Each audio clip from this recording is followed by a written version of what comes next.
तू सच्चा सच्चा साईं सच्चा, तेरे कौल ते कुल इकरार सच्चे।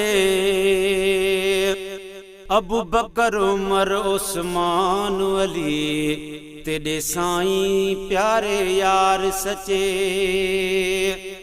तेरी आल सच्ची ते सहाब सच्चे, तेरे आशिक सब सदबार सच्चे। उन्ना दौर दे हुण ताई मोहसन, लखे तेरे ताबेदार सच्चे। सल्लल्लाहु अलैहि या रसूल अल्लाह, वसल्लम अलैका या हबीब अल्लाह।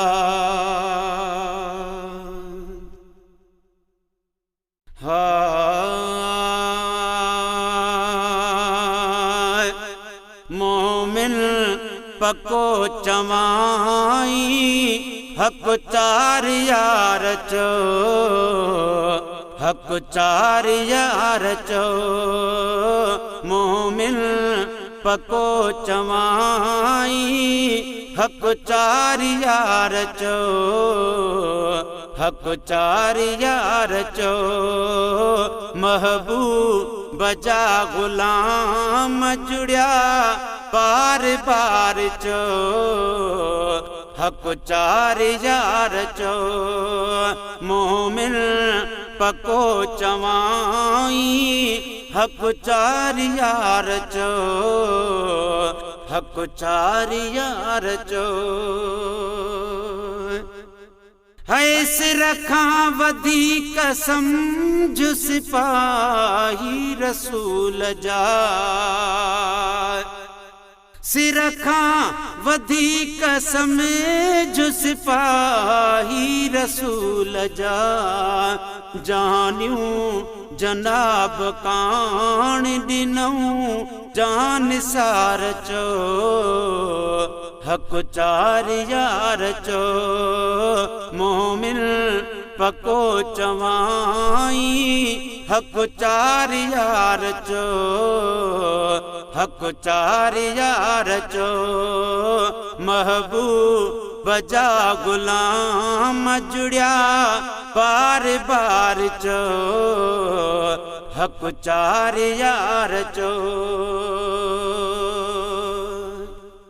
है दुनिया जा दुनिवी दोस्त बेमानन के मिठा,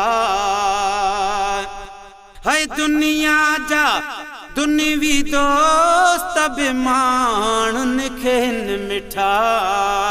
ही धा रही न थया उन्हने खे न धार चो, हक चार यार चो। मोमिन पको चवाई, हक चार यार चो, हक चार यार चो। महबूब बजा गुलाम जुड़िया बार बार चो, हक चार यार चो।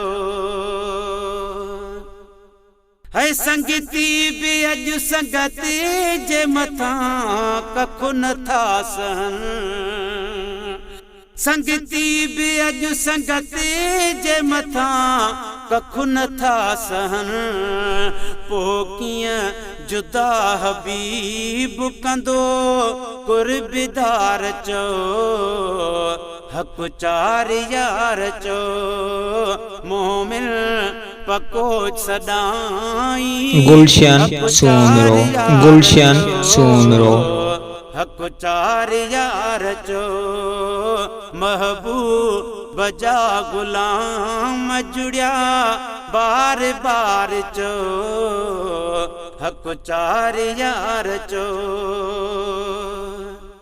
खुलफाए राशिदीन खलीफन संदो खिली, खुलफाए राशिदीन खलीफन संदो खिली।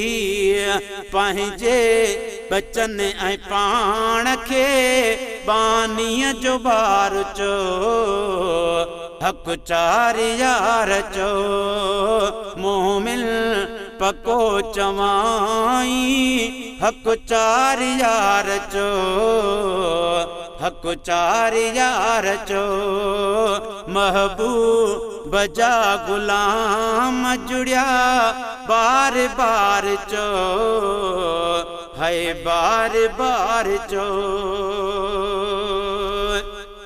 है गुलाम नबी फकीर साहबे रसूल ते गुलाम नबी फकीर साहबे रसूल ते ठाहे नयूं नयूं भली नातियूं हजार चो हक चार यार चो मोमिन पको चवाई हक चार यार चो हक चार यार चो महबूब जा गुलाम जुड़िया बार बार चो हक चार यार चो।